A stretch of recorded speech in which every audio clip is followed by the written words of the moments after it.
Violet here, second generation homeschooling mom of 3. I have an 8-year-old, a 5-year-old, and an infant. Today I wanted to share with you how to teach art to children. So let's get into it.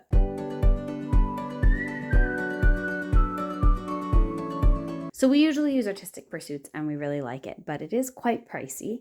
So especially if you're on a budget, I highly recommend this book. The way this book is set up, it's everything you need to teach art for grades 1 through 6, which is a bold claim, but I think you definitely could, especially if you only did art once a week or maybe even once, like you did a month of art, month of music, something like that. If you rotated art, this definitely is all that you need. So part 1 is the elements of art, and then part 2 is kind of like art history.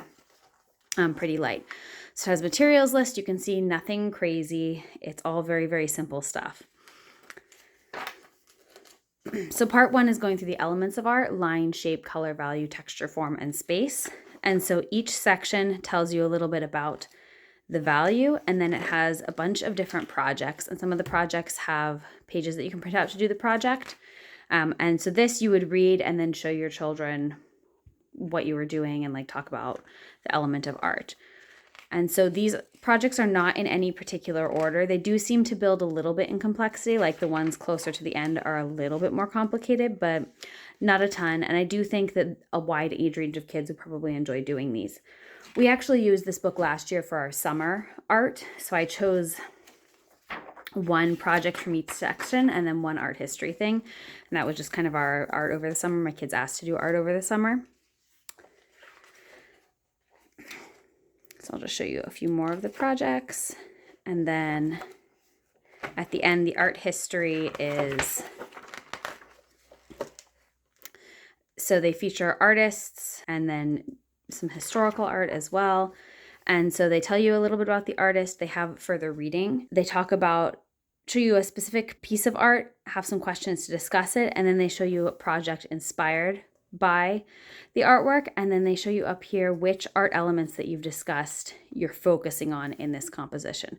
Obviously you're using all of them, but they usually highlight like 3 or sometimes 2 that you're really focusing on the most in that project. So that's cool. So like I said, we use this as a summer art. So we just did one from each element of art and then one art history. If I were to use this as my full-time art, I would probably either do units on each element of art with like art history at the end of each unit. So like interspersing this last section through this first section. Or the other way that I would do it would be to go through each of the elements once and then look at art history and then do it again. And I might even go through like the first 3 elements of art and then look at a piece of art and then go through the next 4 elements and look at another piece of art. So I think especially if you spread your art out over a long period of time, or you do it kind of more, not sporadically necessarily, but you have like a longer amount of time between each art lesson, I would probably do it that way. I think this is a really, really good art program. I think it hits all the basic art skills that kids need, and I think the projects are all very doable for little kids. I think they're very achievable. That's a big thing for my kids, that the projects that they have are things that they can do, that they can be successful at, that they have enough guidance that they're not just staring at a blank sheet of paper, but it's not telling them step by step what exactly to do, that there is a lot of flexibility and freedom, and it is very process focused. So some of these projects are a little bit more product focused in that they're trying to teach you specific things. Like this one, you can choose any colors you want, but you are trying to make a plaid to examine color mixing. So there's like a correct way you have to color this in, but there is enough freedom there that my kids thought it was really fun and everything.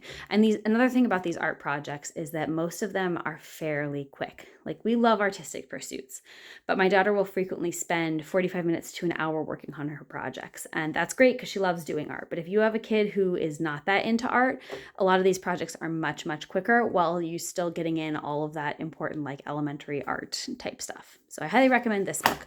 I will put a link to it in the description box below. Somewhere on their website, I'll see if I can find it and link it.